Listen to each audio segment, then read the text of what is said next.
Kiss படம் வந்து trailer பார்க்கும்போது வந்து நமக்கு அந்த கதை என்னன்னே தெரியாது. ஏன்னா அந்த ட்ரெய்லர்ல வந்து விறுவிறுன்னு காமிச்சிருப்பாங்க, துருன்னு காமிச்சிருப்பாங்க கவினை. ஆனா இந்த கிஸ்ன்ற டைட்டில் வந்து படத்துல எந்த மாதிரியான ஒரு ரோல் வந்து ப்ளே பண்ண போகுது அப்படின்றது தெரியாது. ஒரு ப்ரோமோல கூட காமிச்சிருப்பாங்க ஹீரோ ஹீரோயின் வந்து அந்த கிஸ்ஸை பத்தி பேசுற மாதிரி. ஆனா என்னடா இந்த கிஸ்ஸை வச்சு சொல்ல வரீங்க அப்படின்றது ட்ரெய்லர்லயும் சரி ப்ரோமோலயும் சரி தெரிஞ்சிருக்காது. தியேட்டர்ல உட்காந்து பார்த்தா ஹீரோக்கு வந்து ஹீரோயினை வந்தா பிடிக்காது, ஹீரோக்கு வந்து லவ்வே பிடிக்காது. அதுதான் இந்த ஃபர்ஸ்ட் ஹாஃப்ல வந்து சொல்றாங்க. ஆனா இந்த ஹீரோ வந்து லவ் தேடி போறதுக்கான ஒரு ஸ்ட்ராங்கான ஒரு நரேஷன் கொடுத்து ஒரு பிளாஷ்பேக்கான ஒரு அனிமேஷன் மாதிரி வச்சிருக்காங்க. அனிமேஷன் வந்து விஜய் சேதுபதி சார் வந்து பண்ணியிருக்காரு. ஒரு சின்ன ஒரு போர்ஷன் தான், அதுக்கு வந்து அவர் வாய்ஸ் ஓவர் பண்ணணும்ன்ற அவசியம் கிடையாது. பட் படத்துக்கு தேவை அப்படின்ற மாதிரி வந்து பண்ணியிருக்காரு. அவரோட நரேஷன் வந்து கொஞ்சம் நல்ல ஆடியன்ஸ் வந்து ஹோல்ட் பண்ணுச்சு.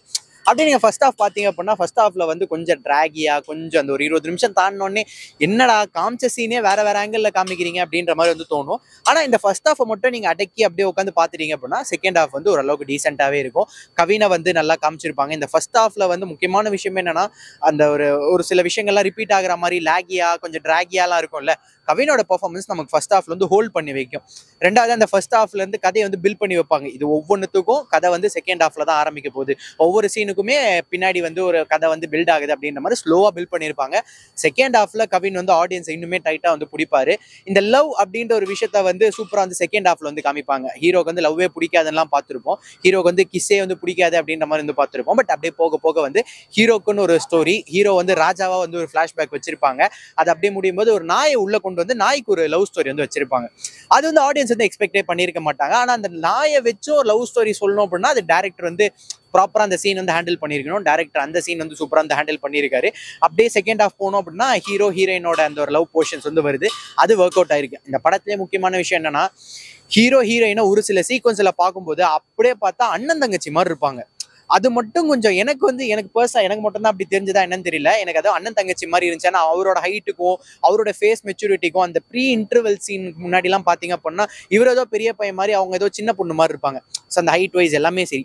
அப்படி நீங்க போனீங்கன்னா அந்த செகண்ட் ஹாஃப்ல லவ்வுக்கு ஒரு இம்பார்ட்டன்ஸ் கொடுத்து லவ்வை வந்து நல்லா காமிச்சிருக்காங்க இல்லையா. அது வந்து நமக்கு ஹீரோ ஹீரோயினோட கெமிஸ்ட்ரி வந்து ஓரளவுக்கு ஓகேப்பா, நீங்க பேர் பண்ணி பார்க்கலாம் அப்படின்ற மாதிரி வந்து வச்சிருக்கோம். மற்றபடி ஒரு டீசென்ட் மூவி தான், தாராளமா போய் பார்க்கலாம். மூவி பொறுத்த வரைக்கும் ஓரளவு நல்லா இருந்துச்சு. படம் பார்க்கறது வந்து கப்பல்ஸா வந்து என்ஜாய் பண்ண அவங்க வந்து பார்க்கலாம். ஒரு நல்ல லவ் சீன் புதுசா இருந்துச்சு. இந்த லவ் ஒரு மாதிரி நல்ல கிளைமேக்ஸ்லாம் கொஞ்சம் நல்லா எமோஷனலா சென்டிமெண்டா கொடுத்துருந்தாங்க. கப்பல்ஸ் இவங்களாம் வந்து என்ஜாய் பண்ண பாட்டுலாம் ரொம்ப நல்லா இருந்துச்சு. ஆக்சுவலி பாட்டு டான்ஸா இருக்கட்டும் எல்லாமே வந்து ரொம்ப நல்லா இருந்துச்சு. ஸோ எல்லாரும் வந்து ஒன்ஸ் ஒரு மாதிரி வந்து பார்க்கலாம். ஒரு 10க்கு 7 ரேட்டிங் நான் கொடுப்பேன். ஓகே. காமெடிலாம் ஒர்க் அவுட் ஆயிருக்கு. விடிவி கணேஷ் வந்து அங்கங்க அவரோட காமெடியை கொடுத்துருக்காரு. அது அவ்வளவா பெருசா ரொம்ப காமெடியா இருந்தாலும் ஒரு ஆவரேஜா இருந்துச்சு அவரோட காமெடி எல்லாமே. ரொம்ப பெருசா அவ்வளவா காமெடியா லவ் தான் அந்த படம் ஃபுல்லாவே அப்படியே இருக்கு காமெடியோட. நல்லா இருக்கு ப்ரோ. படம் நல்லா இருக்கு, சூப்பரா இருக்கு. Okay bro. இப்போ மூவி வந்து கிஸ்ன்னு வச்சிருக்காங்க. அதுதான் ப்ரோ கேக்குறீங்க. எல்லா ரிவ்யூருமே அதான் கேக்குறீங்க. கிஸ்னா 18+ கண்டென்ட்ல எதுவுமே இல்லை ப்ரோ. அதுல ஃபேமிலி ஒரு மிஸ் அண்டர்ஸ்டாண்டிங் ஸ்டோரி நடக்குது ப்ரோ. அது லாஸ்ட்ல வந்து ஒண்ணு சேர்றாங்க, அவ்வளவுதான் ப்ரோ. ப்ரோ அது வந்து நீங்க டேரக்டர் தான் கேட்கணும். கிஸ் அது வந்து நீங்க படம் பார்த்தா புரியும். அது இருக்கு ஒன்லைனு, அது நீங்க படம் பார்த்தா என்னன்னு புரியும். இது நல்லா கிஸ் வச்சிருக்காங்க. கவின் நல்லா பண்ணிருக்காரு ப்ரோ. ஸ்டாருக்கு அப்புறம் நல்லா இருக்கு ப்ரோ. ரெட்டி பேக்கர் கொஞ்சம் சொதப்புச்சு, ஸ்டார்ல நல்லா அப்புறம் நல்லா பண்ணியிருக்காரு. இதுல அதான் சொன்னேன் ப்ரோ. ஸ்டோரி லைன் வந்து ஃபேமிலி மிஸ் அண்டர்ஸ்டாண்டிங் நடக்குது. அப்பா அம்மா வந்து வேணா அது ரிவீல் பண்ண வேணா, நீங்க படம் பாக்குறவங்க தெரியும். ஆனா கிஸ்னால அது 18+ஓ இல்ல அடல்ட் கண்டென்ட் மூவி அந்த மாதிரிலாம் தான் கிடையாது.